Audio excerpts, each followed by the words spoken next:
जनाब फैसल ज़ेब साहब।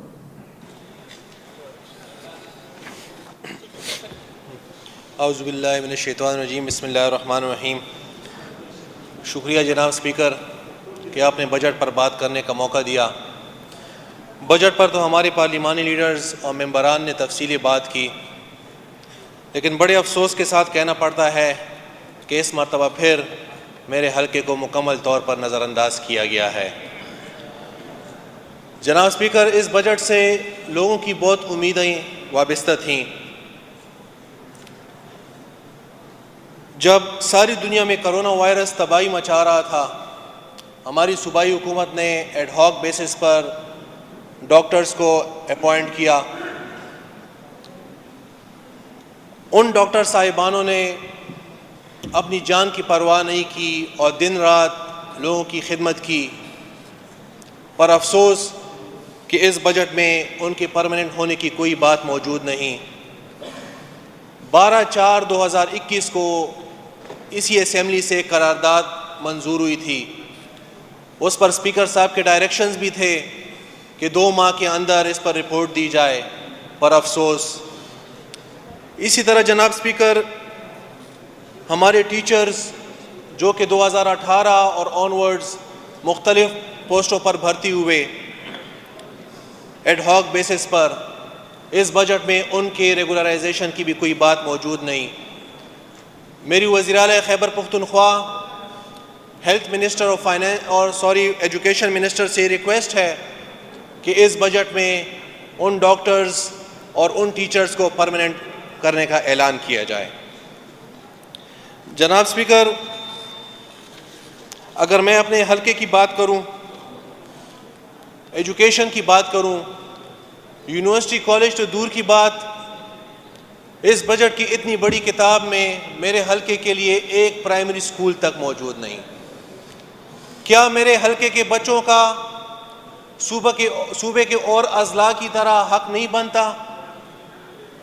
तीसरा साल चल रहा है, तीसरा साल कि मेरे हल्के के बच्चों के साथ, बच्चियों के साथ ये ज्यादती हो रही है, और मेरे लोगों का गुनाह सिर्फ ये है कि उन्होंने हुकूमती उम्मीदवार के मुकाबले में मुझे जीतवाया। अगर इसी तरह रोड सेक्टर्स की बात की जाए, जनाब स्पीकर, 21वीं सदी है और रोड सेक्टर बुनियादी एक सहूलत है, पर अफसोस कि मेरे हल्के में बहुत ऐसे इलाके हैं कि जहाँ पर रोड की सहूलत नहीं, और जब कोई किसी मरीज़ को ले जाना हो तो लोग चारपाई पर बांधकर दुश्वार रास्तों से उसको ले जाते हैं, और बाज़ औकात वो मरीज़ रास्ते में ही दम तोड़ जाते हैं। मेरी फाइनेंस मिनिस्टर से रिक्वेस्ट है कि बराए मेहरबानी खुदारा मेरे हल्के में रोड सेक्टर में, एजुकेशन सेक्टर में और हेल्थ सेक्टर में हुकूमत कुछ ना कुछ ऐसा इकदाम करे कि लोगों में मायूसी पैदा ना हो। इसी तरह मैं रेस्क्यू 1122 की बात करूंगा। जनाब स्पीकर, मेरा ज़िला 2 हल्कों पर मुश्तमिल है, PK23, PK24। PK23 में 2 रेस्क्यू सेंटर्स हैं 1122 के, पर PK24 में कोई सेंटर नहीं।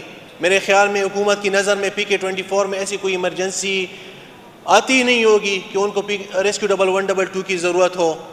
तो मैं असेंबली फ्लोर पर मिनिस्टर साहब से रिक्वेस्ट करता हूँ कि इस ADP में PK24 में भी रेस्क्यू सेंटर का क़याम किया जाए।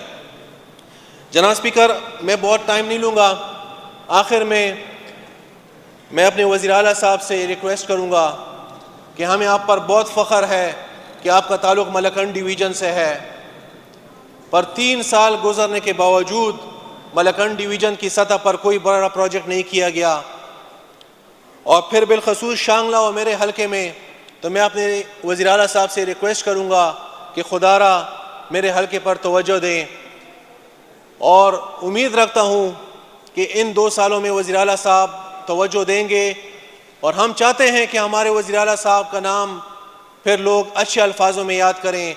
जैसे आज अगर हम असेंबली में बात करते हैं, ओपोजिशन MPAs बात करते हैं, बहुत से हुकूमती MPAs बात करते हैं, अगर आज बात होती है तो अमीर हैदर खान होती की होती है।